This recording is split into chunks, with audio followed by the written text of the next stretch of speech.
The price of protection. The Aetherian embassy on Earth stretched toward the sky like a towering spire of crystalline mathematics, its geometric patterns shifting in ways that still made human eyes water even after 50 years. Inside, Ambassador Chen Lin stood before High Overseer Vex Thor, her spine straight despite the crushing gravity of the moment. "Surely you understand our position, Ambassador." Vex Thor's telepathic voice resonated directly in her mind, its tone carrying the weight of centuries of assumed superiority. "The protection debt must be paid. Your species agreed to these terms when we saved you from the swarm." Lin's face remained impassive, though her heart raced. The Aetherians had indeed saved humanity from annihilation when the hive-mind swarm had discovered Earth's location. Humanity had been barely spacefaring then, with only a handful of lunar colonies and a fledgling Mars settlement.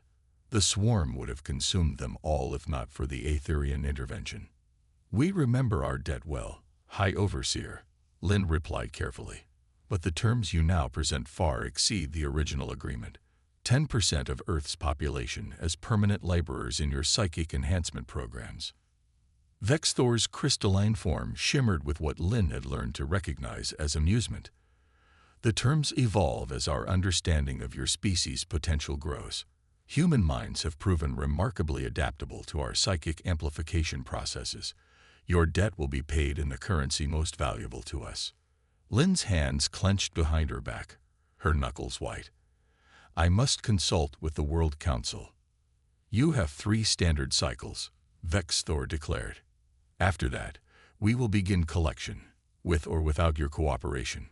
As Lin left the embassy, her quantum communicator buzzed with an encrypted message. "Project Phoenix is ready, awaiting your signal." A thin smile crossed her face. The Aetherians had protected humanity during its infancy among the stars.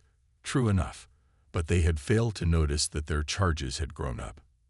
In secret bunkers beneath Earth's oceans and deep within Mars' red deserts, humanity had spent decades preparing for this moment.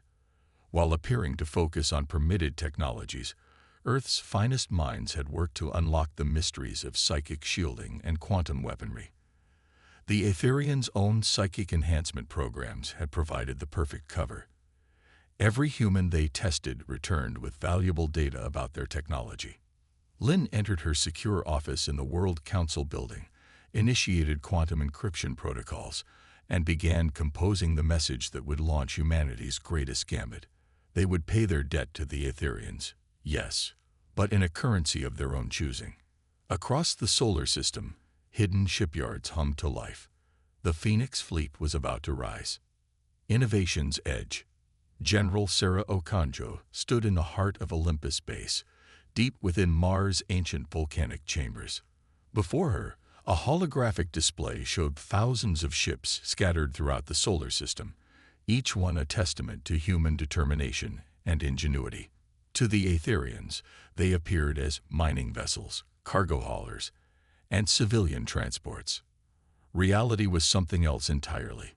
"Final systems check complete, General," reported Commander Jackson, his voice tight with anticipation. "The quantum mesh network is stable. All Phoenix fleet vessels report ready." Okonjo nodded, studying the intricate dance of ships positioned throughout the solar system. Each vessel contained revolutionary technology that would have been impossible without the Aetherians' guidance, though not in the way their supposed protectors had intended. "Show me the Helios array," she ordered. The hologram shifted, focusing on a seemingly random pattern of satellites orbiting the sun. To most observers, they were simple solar observation platforms. In truth, they formed humanity's greatest achievement, a solar-scale quantum computer capable of predicting and countering Aetherian psychic attacks. "They still haven't detected the true purpose of the array," Jackson said with a hint of pride. "Their own psychic emissions blind them to it. Every time they scan the system, their powers bounce off our decoy network and show them exactly what they expect to see. Hubris," Okonjo mused, "is a universal weakness, it seems. They were so convinced of their superiority that they never considered we might use their own technologies against them." A priority alert flashed across the display. Ambassador Lin's signal. The Aetherians had made their move. All ships, initiate Protocol Omega, Okanjo commanded. Remember your training. Today we show the galaxy that humanity's greatest strength isn't our adaptability to their psychic enhancements. It's our ability to see chains of gold for what they really are. Across the solar system, civilian facades fell away from humanity's ships, revealing weapons and defenses that had been hiding in plain sight. The Phoenix fleet wasn't just a military force, it was a statement. Each vessel incorporated reversed-engineered Aetherian technology, enhanced by human innovation, and stripped of the weaknesses that came from over-reliance on psychic power. In her office on Earth, Ambassador Lin sent a final message to High Overseer Vexthor. We are ready to discuss new terms for our debt repayment. The response was instantaneous and predictable. Aetherian warships began emerging from quantum space around Earth, their crystalline forms blazing with psychic energy. But this time, humanity was ready. The Helios array hummed to life, its quantum processes synchronizing with the Phoenix fleet's defensive systems.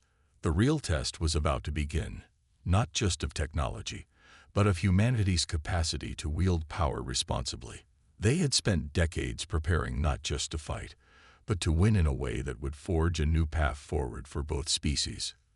The reckoning dawned. High Overseer Vexthor's crystalline form pulsed with barely contained rage as the Aetherian battle fleet positioned itself around Earth. The sheer audacity of the humans' defiance was unprecedented in the collective's 10,000 years of guardianship over younger species. Your species proves its primitiveness with this futile gesture. Vexthor's psychic message boomed across all frequencies. We uplifted you, protected you, guided you. This is how you repay our generosity. The Phoenix fleet held position, their formation creating an intricate geometric pattern that seemed almost familiar to the Aetherian sensors.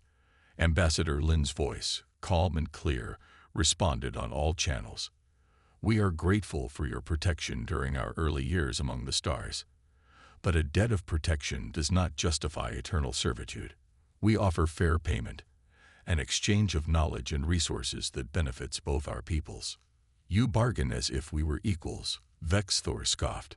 Perhaps a demonstration of power is needed to remind you of your place. The Aetherian fleet's crystalline ships began to resonate, building up to their species' infamous psychic cascade, a weapon that had brought entire civilizations to their knees. But as the psychic energy reached its crescendo, something unexpected happened. The Helios array activated, its solar-scale quantum computer executing algorithms developed through decades of careful study. The human ships began to emit a counter-resonance that didn't just block the Aetherians' psychic attack, it reflected it, amplified, and focused. Vexthor's flagship shuddered as its own psychic energy rebounded. Across the Aetherian fleet, crystalline vessels began to crack, their carefully maintained resonance patterns disrupting. Impossible.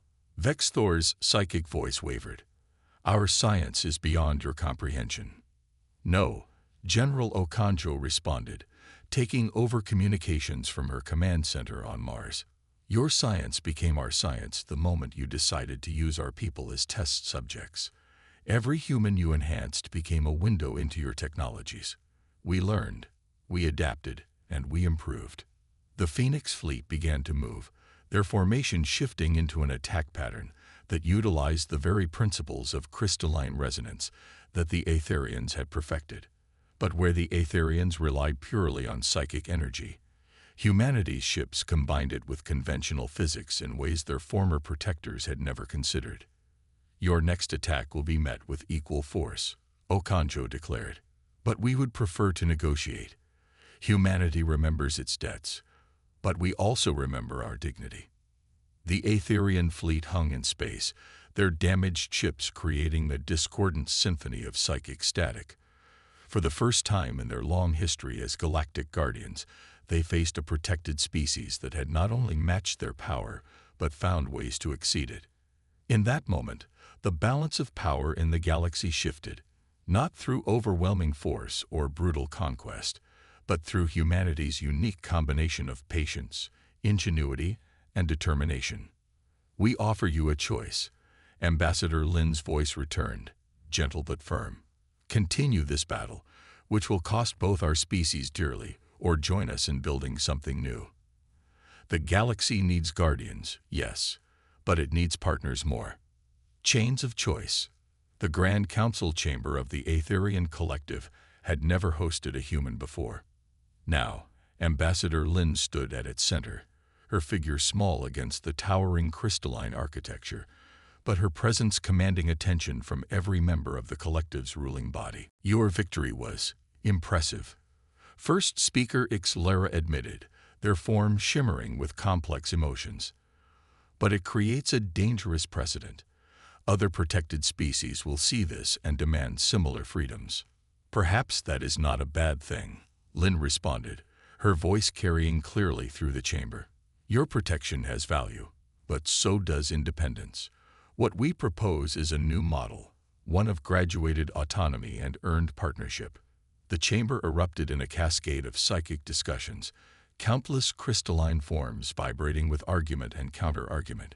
High Overseer Vexthor, their authority diminished but not destroyed by the recent conflict, moved forward.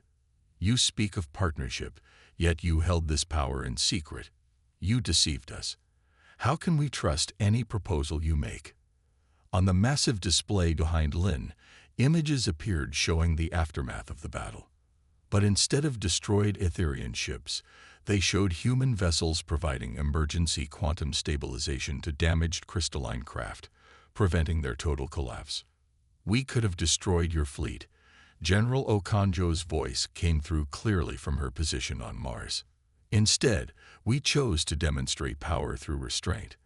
Our ships were equipped not just with weapons, but with technology specifically designed to prevent unnecessary casualties. The images shifted to show something new.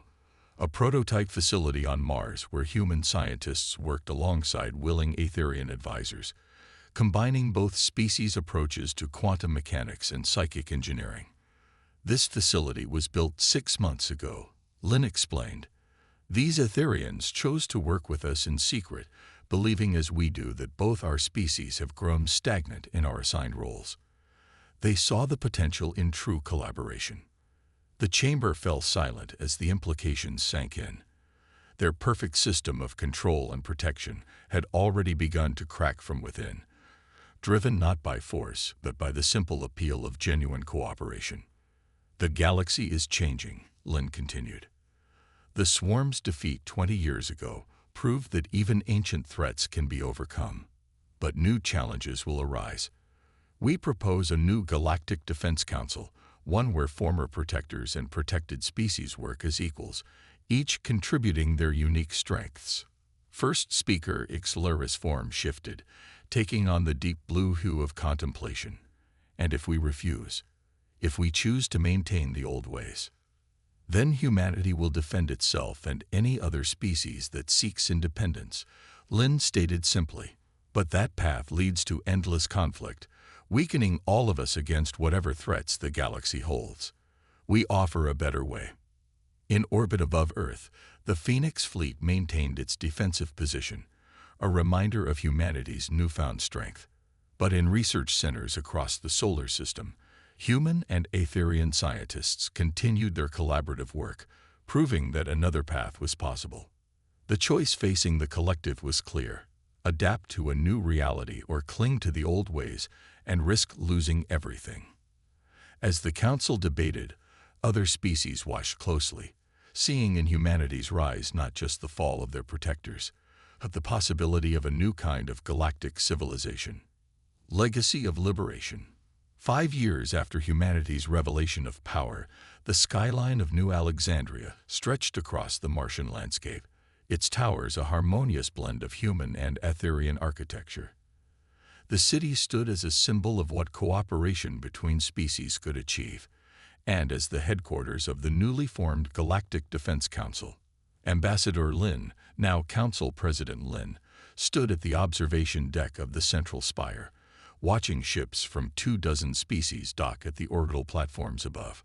Next to her, High Chancellor Vexthor, no longer an overseer but an equal partner, observed the same scene. The Proximans have officially requested membership. Vexthor commented, their crystalline form glowing with a warmth that would have been unthinkable in the old days. That makes 15 former protected species now taking their place as full council members, and 3 more developing the capabilities to qualify. Lynn added, the transition hasn't been easy for everyone. Indeed, the past 5 years had seen their share of challenges. Some Etherians had refused to accept the new order, forming a separatist faction that clung to old beliefs about their manifest destiny to rule. Other species, suddenly freed from protection, had struggled with their newfound independence. But the successes far outweighed the setbacks. The combined scientific knowledge of humanity and the Etherians had led to breakthroughs that benefited all species. The quantum shielding technology that had protected the Phoenix fleet now defended colonies across the galaxy. Psychic enhancement, once a tool of control, had been refined into a means of voluntary communication and understanding between species. The swarm has been detected in the Carina arm, Vexthor noted, their tone serious but not fearful. 3 years ago, that news would have caused panic. Lynn nodded, remembering how the swarm had once been the boogeymen that justified the entire system of protection. Now, it was just another challenge to be faced by the united forces of the Council. The latest reports suggested the swarm itself might be evolving, showing signs of intelligence beyond its simple consume and expand directive. Perhaps even they could be reached in time. General Okanjo's battle group is already in position, Lynn replied, along with ships from 7 other species, including your fastest vessels. We don't need to fear the darkness between stars anymore. We face it together. As if in response to her words, a new ship emerged from quantum space above the city. It was massive, its design a testament to true cooperation. A hybrid vessel created by human, Etherian, and Proximan engineers. The first of the new Guardian-class ships, it represented everything the Council stood for. The combined strength of multiple species, each contributing their unique perspectives and abilities. The debt is paid, Vexthor said suddenly, their form rippling with complex emotions. Not just humanity's debt to us, but perhaps our debt to the galaxy. We thought we were protecting the younger species, but we were holding them back, holding ourselves back. Lynn smiled, remembering the tense confrontation that had started all this. Humanity had gambled everything on the belief that true strength lay not in domination, but in the courage to extend a hand to former adversaries. They had proved that the most powerful force in the galaxy wasn't psychic energy or quantum weapons, but the willingness to see beyond ancient roles and tired assumptions. There will always be new challenges, she said, watching as more ships arrived for the upcoming council session. New threats, new problems to solve. But we face them as equals now, each bringing our own strengths to the table. That's humanity's real legacy to the galaxy, not the technology we developed or the battles we won, but the proof that change is possible, that fear and control aren't the only answers. Above them, the Guardian-class ship settled into orbit, its quantum core humming in perfect harmony with Mars' protective shields. Behind them, in the council chambers, representatives of former protector and protected species alike gathered to discuss the galaxy's future. And in research centers, shipyards, and academies across known space, people of all species worked together, learning from each other, growing stronger through cooperation rather than competition. The old debt had been paid, but a new era of mutual obligation and respect had begun. The galaxy had learned that true protection came not from chains of gold or shows of force, but from the willingness to stand together, different but equal, against whatever challenges the universe might hold.